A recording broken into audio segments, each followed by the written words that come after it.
आपके जीवन की सबसे बड़ी मुश्किल क्या रही है और आप उससे कैसे निकल पाए?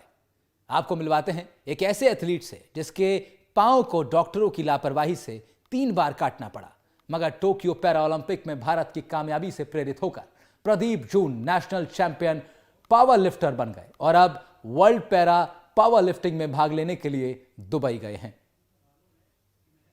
ज़िंदगी में हम सबके साथ होता है कि कई बार एक छोटी या बड़ी मुसीबत हम सबका हौसला पस्त करने लगती है, लेकिन एक ऐसे एथलीट से मिलवाता हूं जिनके पाँव को 3 बार काटा गया और इसके बावजूद पिछले 2-3 साल में इन्होंने जो तरक्की हासिल की, अब ये एशियन गेम्स और ओलंपिक के मेडल की सोच रहे हैं। 2 बार के आप नेशनल चैंपियन हैं, एक बार नेशनल चैंपियन है, एक बार सिल्वर जीता है और अब आप वर्ल्ड के लिए, एशियन गेम्स के लिए और ओलंपिक्स के लिए निशाना हाँ तैयारी कर रहे हैं और अच्छी तैयारी चल रही है।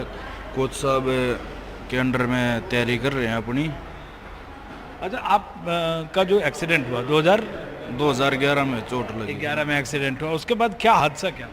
ये अपने खेत में वैसे ही छोटी चोट लगी थी तो डॉक्टर ने इलाज किया नहीं किया लापरवाही से।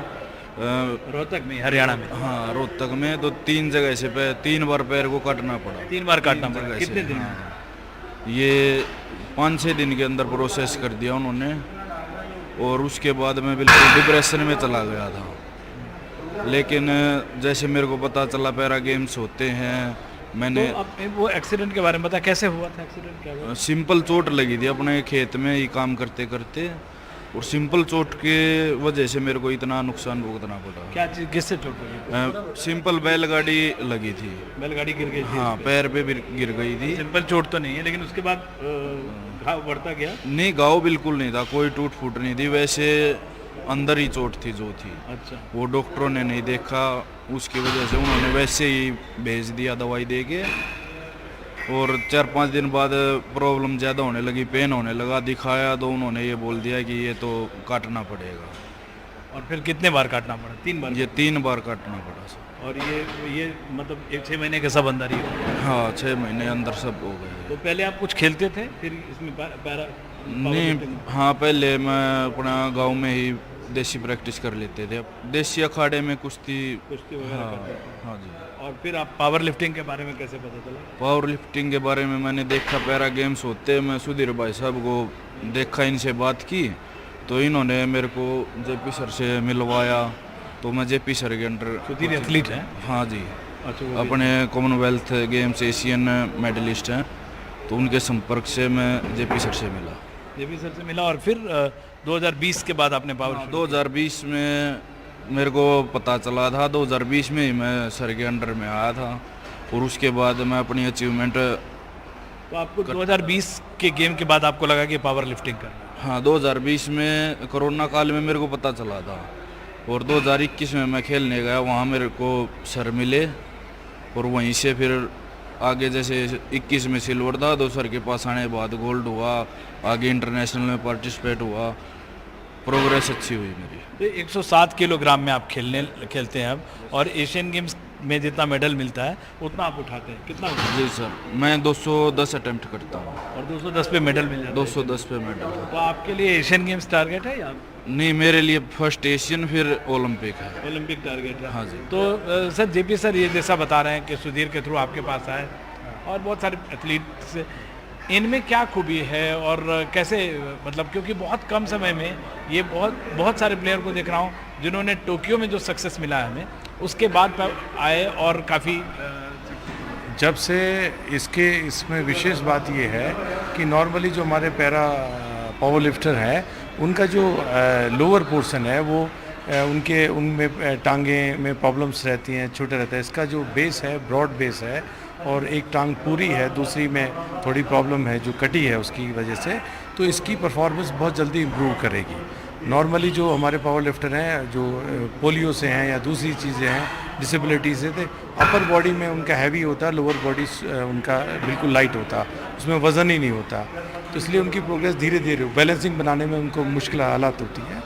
लेकिन इनके साथ ऐसा नहीं है, इसलिए इनकी परफॉर्मेंस बढ़ रही है। और आपको लगता है कि पावर लिफ्टिंग में भी और पैरा में भी जो हम लोग बातचीत कर रहे थे, आपको लगता है इस बार इंडिया बहुत बहुत हाँ, मैं आपके माध्यम से सभी देशवासियों को ये आश्वासन देना चाहता हूँ कि जो वर्ल्ड चैम्पियनशिप में हिस्ट्री में जो लास्ट वर्ल्ड चैम्पियनशिप हुई थी हमारा एक ही मेडल था, इस बार हम 3 से 4 मेडल जीत रहे हैं। और जो कमिंग पैरा एशियन गेम आ रहे हैं उसमें हमारे सेक्रेटरी जनरल गुरशरण जी, प्रेसिडेंट दीपा मलिक और बाकी सभी लोगों ने ये वादा भी किया है गवर्नमेंट से भी, साई से भी, कि हम 100+ मेडल जीत रहे हैं। ये बहुत बड़ा दावा है, लेकिन 100+। लेकिन आपके बारे में बात करें, आप जैसे अब गेम में कितना टाइम दे पाते हैं, और आप रोल मॉडल एक तरह से बन रहे हैं, ना सिर्फ पैरा एथलीट के लिए, आम लोगों के लिए भी, कि वापसी कमबैक की जा सकती है। एकदम डिप्रेशन में जाके वापस मेहनत करना और स्पोर्ट्स के अचीवमेंट छूना, एक पैरा स्पोर्ट्स पर्सन होने के नाते मैं सभी को बोलता हूँ कुछ ना कुछ करो अपना।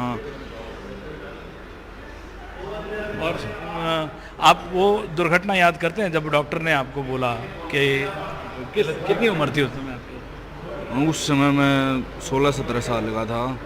और एक बार तो आदमी के मन में आता है, डिप्रेशन में जाता है कि ये क्या हुआ, कल तक तो हट्टा कट्टा खेलता था आदमी और आज एक बेड के सहारे दूसरे आदमी के ऊपर डिपेंड हो गया। एक बार तो डिप्रेशन में मैं 1.5-2 साल तो मैं घर से निकला भी नहीं था, लेकिन आहिस्ता आहिस्ता निकला, पता चला, दुनिया देखी, पैरा के बारे में पता चला, मेरे से भी ज़्यादा डिसेबल लोगों को देखा तो हौसला आया मेरे में।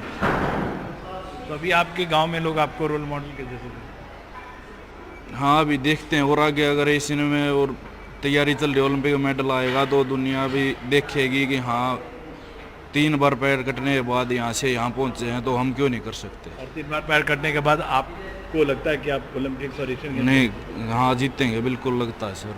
तो ये बहुत बड़ी बात है कि इनके अंदर वो हौसला है, और एक साइंटिफिक एक डेटाबेस एनालिसिस है इन लोगों के पास कि आज इतना वजन उठा रहे हैं और एशियन गेम्स के मेडल के करीब पहुंच गए हैं, ओलंपिक्स में ये प्रोग्रेस हो सकती है।